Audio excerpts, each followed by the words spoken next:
How you guys doing? Dr. Bill here with Thompson Healthcare and Sports Medicine Physical Therapy, and today we're going to talk about your thoracic spine.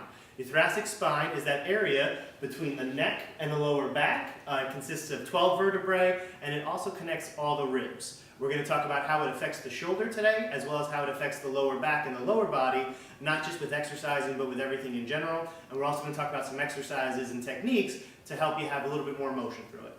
All right? So Dr. Steph is here to help us demonstrate basically how the thoracic spine has an impact on the shoulder. So first, what she's going to do is she's going to bring her right arm all the way up overhead. Okay, so this is how her shoulder moves when she has normal thoracic range of motion. So go ahead and let that come back down. So now let's say she gets that bad posture like we all get when we sit too much. Now she tries to raise her shoulder, and that's all she gets. So that tells you how important that thoracic spine is. If you don't have good motion and good posture, your shoulder really can't reach up as high as it can, and that can cause pain in the future, especially if you're lifting weights or if you're doing a lot of overhead activities like painting or anything like that. Next, what we're going to look at is what happens with rotation. So again, just for a baseline, Steph's going to raise her arm all the way up overhead. Beautiful. And then she's going to go ahead and turn to the left for us, and then she's going to try and lift the shoulder again. And so again, she's not getting really that same motion. You can see she tried to strain to get a little bit extra motion. Come back down. Good. And then go the other way. And then come up. And now she has her normal motion, maybe even a little bit more. Good. Relax. And this is because when she rotates to the right side, it opens up a little more space so her shoulder blade can move just a little bit extra to get a little more motion. So this is something, if you feel like your shoulder starts to hurt, that we'll assess here, or you can actually even assess on your own and work as well. So next thing we're going to look at is how the thoracic spine plays a role when both hands are going overhead, and then we'll show what it looks like when you're doing an overhead press with this. So Steph's going to bring both hands up overhead. This is her with good posture here, and you look how her lower back doesn't move at all. So come on back down. Good. And then she's going to give us a slouch.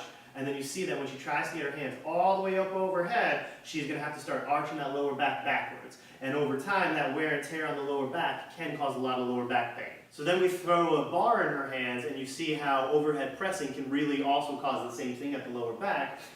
So when she brings the bar up overhead with good motion, her lower back doesn't move at all, and then coming back down, and then again with that little bit of slouch, and then she tries to get that bar all the way up, that lower back is going to start to extend. So again, if you're doing a lot of overhead pressing at the gym and your lower back is hurting, this could be a reason why. So the last thing we're going to look at is how the thoracic spine plays a role in squat formation. So go ahead and bring both hands up. Good. And we're going to get a nice squat. Good. And you see she has good mobility through the thoracic spine for that squat. So what would happen if she didn't have good mobility? So what we could see is her leaning forward too much, which puts a lot of pressure on the lower back and the hips. And really, just in general, is not good squat form. So you can see how that would work if she had a bar on her back, if she had a bar in the rack position for a front squat, and definitely if she had a bar for an overhead squat. Next, we're going to talk about some exercises to help your thoracic spine move better. So the first thing we're going to do is called an open book exercise. You're going to lie on either side. You'll do both sides, so it doesn't matter what you start with. The important thing is we always want to keep that neck healthy too, so that bottom arm goes under the head to support the neck. You want your leg, that top leg, to be on the foam roller from the foot to the knee. The bottom leg is straight all the way down, and what you're going to do is you're going to reach with your top arm out, and then you're going to come back, grab your ribs, and turn. What you don't want is you don't want that foam roller moving too much at all, okay? If that foam roller ends up moving a lot, that means you're doing a lot of motion from the lower back. You should feel a lot of the tightness in this, or a lot of the stretch rather, really through the mid-back. So this next one is an exercise that's in a modified quadruped position. We say modified because she's not all the way up on her hands, she's down on her elbows.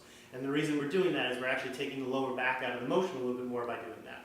So what Steph's going to do is she's going to put one of her hands, right behind her ear for the most part, and she's going to let her elbow come up as she rotates her upper body, and then down underneath again to rotate the other way as well.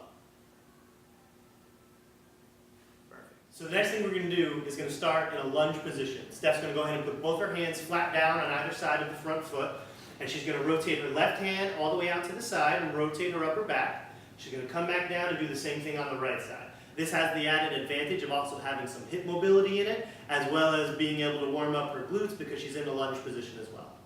So our last exercise just involves a Swiss ball against the wall. What you want to do is scoot your bum back into the wall as far as you can, and then you're going to bring both hands straight up overhead and lean back over the ball.